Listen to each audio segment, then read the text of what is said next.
Do you ever get a little annoyed with the noise and the fumes from gas-powered weed whackers? Well, if so, then you might especially appreciate how this Arcata resident chose to control his brush and weeds with a little help from goats.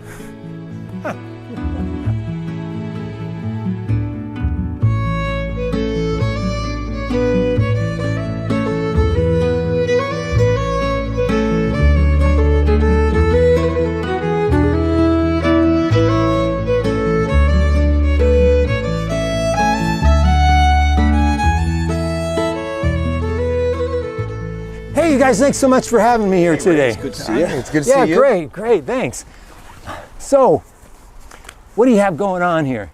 All right, well, we are an Arcata-based goat rental business, brush management with goat assistance business. We're based out of West End Road, and we take our goats all over the county to remove brush and weeds. Well, I noticed there's a lot of goats. How many goats do you have? We have 34 goats total, and on site right now, I believe we have 19. So why do you consider this method of controlling brush superior to using a gas-powered machinery? I mean, the carbon outlay of gas-powered machinery in the first place, like there's the building the machinery, which has got its own little carbon footprint, but then there's also running the machinery, which is loud, obnoxious, it smells bad, and it's only kind of contributing in its own small cumulative ways to the problem of climate change.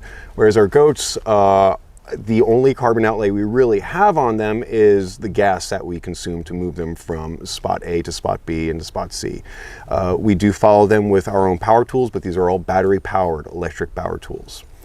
So we don't use any gas. Well, the neighbors must really appreciate it because they don't hear the noise you would typically hear and the fumes from all the equipment normally that would be used. Neighbors and clients alike have commented that, one, the goats are so quiet, but also they didn't know we were working because we weren't running any major power tools. Yeah, and I noticed where I'm sitting, there's these little pellets everywhere around here. Yeah, the goats leave behind some pretty good soil. It's not hot like chicken manure, and it doesn't smell as bad often, and it only takes about 2 weeks for it to start really breaking down into soil after the rain and sun.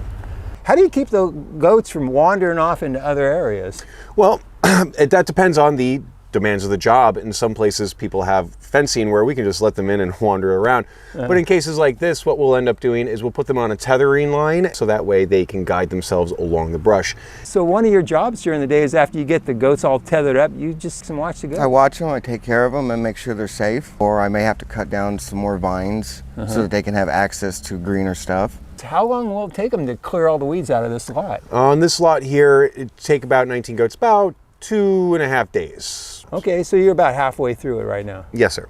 Will they eat everything here? They will eat just about everything. If you keep them in a spot long enough, they will strip down the leaves off of a vine and a branch. And again, if you leave them even longer, they'll strip down the branch. They'll take it down to nothing. So these goats can eat blackberry vines with all the thorns and everything on them? They can. Goats are very interesting, fun creatures. They don't have a top set of teeth. They have a dental plate that regenerates itself very fast.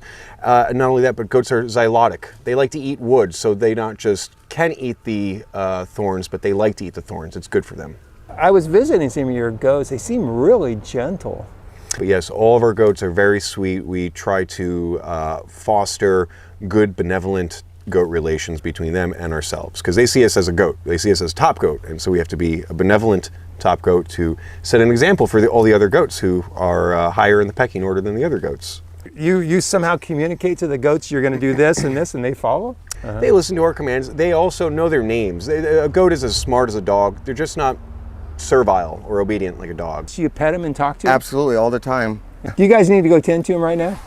Yeah, let me just fix it. Yeah. All right. So this is Bunny, and she's a sweetie pie. She's Bunny is a Saanen goat. She's got a beautiful beard, and she has a wonderful, easy disposition. She's very curious. She likes to get pets. She is basically a giant walking marshmallow. She is the easiest worker we have, without a doubt, and one of the hardest working workers we have. And she is just happy to keep eating. I love her very much. She's a very good girl.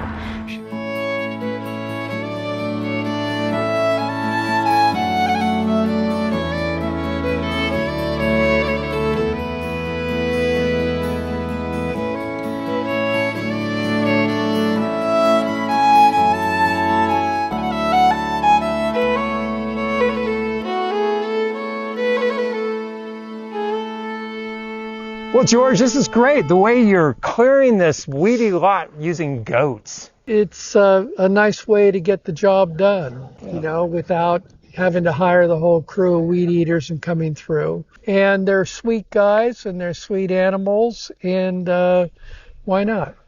And I bet your neighbors appreciated the quiet too, huh? Yeah, they're enjoying it. So this is only 1 day's worth. Okay. So really 2 days ought to do it. Well, George, thank you for inviting me here and meeting the goat guys and seeing how You're you clear the welcome. weedy lot of yours. That's You're fantastic. welcome. Thank you so much. All right, take care now. All right, thank you. Okay. I do have a lot of quiet time out here, especially late at night with them.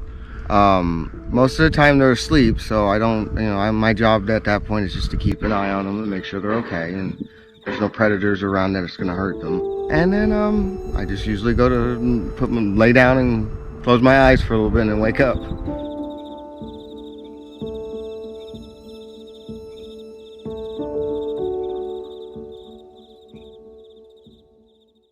Right now, fixing this and pushing that top line back up, and then these ones are going to go up and get retethered. Nice. So that's Yeah, work. that's super cool.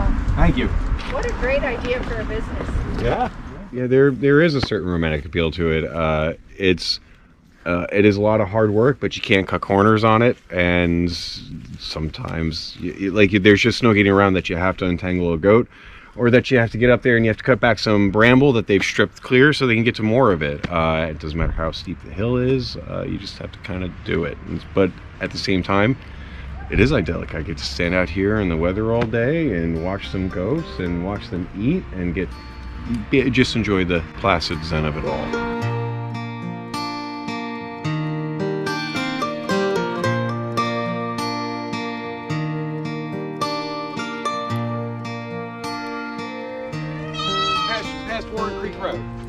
Actually, this is the most fulfilling work I've ever had, and I say this as someone who came out of the cannabis industry thinking I was going to spend the rest of my life there, but then it turned out the rest of my life lasted longer than cannabis.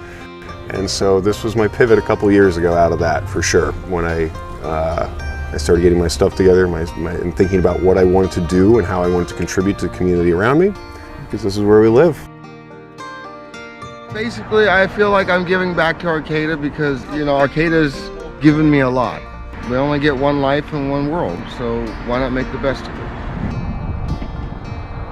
We think that goats are part of that future of fighting fires. We think that goats are going to be part of combating climate change as it continues to change our planet and the face of Northern California. And these goats are going to be a huge part of that.